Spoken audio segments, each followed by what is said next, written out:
Hello മോനെന്തിയെ അവൻ താണ്ടെ പുസ്തകപ്പുഴുവിനെ പോലിരുന്ന് പഠിക്കുക. പുസ്തകപ്പുഴുവോ? അതെന്താ സാധനം? നമ്മൾ പുസ്തകപ്പുഴുവെന്ന് മലയാളത്തിൽ വിളിക്കുന്ന ഒരു ജീവിയുണ്ട്. സിൽവർ ഫിഷ് എന്നാണ് അതിന്റെ ഇംഗ്ലീഷ് പേര്. അപ്പൊ അതിനാ മീനാന്നോ? മീനൊന്നുമല്ല, ആർത്രോപോഡ് വിഭാഗത്തിൽപ്പെടുന്ന ഒരു ഷഡ്പദമാണ് സിൽവർ ഫിഷ്.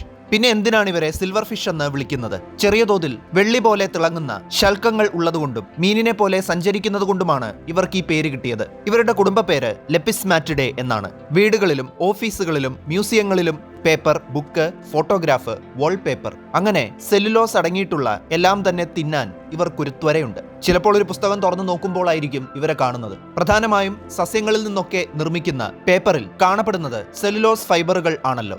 നീളൻ കൊമ്പുകൾ ഉള്ളതുകൊണ്ട് ബ്രിസിൽ ടെയിൽസ് എന്നും ഇവരെ വിളിക്കുന്നു. സിൽവർ ഫിഷ് വിഭാഗത്തിൽപ്പെടുന്ന 600-ൽ കൂടുതൽ സ്പീഷീസുകൾ ലോകത്തുണ്ട് എന്നാണ് കണക്ക്. കോമൺ സിൽവർ ഫിഷ് എന്ന് അറിയപ്പെടുന്ന ഒരിനം സിൽവർ ഫിഷ് ആണ് ഇത്. ലെപ്പിസ്മ സെക്കാരിനം എന്നാണ് ഇതിന്റെ ശാസ്ത്രനാമം. ടീനോലെപ്പിസ്മ ക്യാൾവം എന്ന ശാസ്ത്രനാമമുള്ള ഒരിനം സിൽവർ ഫിഷ് ഉണ്ട്.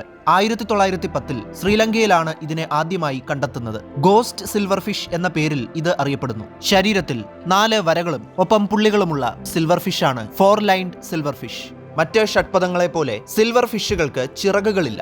ഏകദേശം 400 മില്യൺ വർഷങ്ങൾക്ക് മുൻപ് ഉണ്ടായിരുന്ന ഇവരുടെ പൂർവികന്മാർക്ക് ചിറകുകൾ ഉണ്ടായിരുന്നത്രേ. ഒറ്റയടിക്ക് 6 മുതൽ 16 മുട്ടകൾ വരെ ഇടുന്നവരാണ് സിൽവർ ഫിഷുകൾ. സ്പീഷീസുകൾക്കനുസരിച്ച് ഇടുന്ന മുട്ടയുടെ എണ്ണവും വ്യത്യാസപ്പെടും. പിന്നെയുണ്ടല്ലോ, ചിലയിനം സിൽവർ ഫിഷുകൾ 7 വർഷം വരെ ജീവിച്ചിരിക്കും. പൂർണ്ണ വളർച്ച എത്താനായി 4 മാസം മുതൽ 1 വർഷം വരെ സമയം സിൽവർ ഫിഷുകൾക്ക് വേണം. ഒരു ഇൻസെക്റ്റിന് ഇത്രയും ആയുസോ? ഞെട്ടണ്ട, റാണി ചിതലുകൾക്ക് 20-ഓ അതിൽ കൂടുതലോ വർഷം ജീവിച്ചിരിക്കാനുള്ള കഴിവുണ്ട്.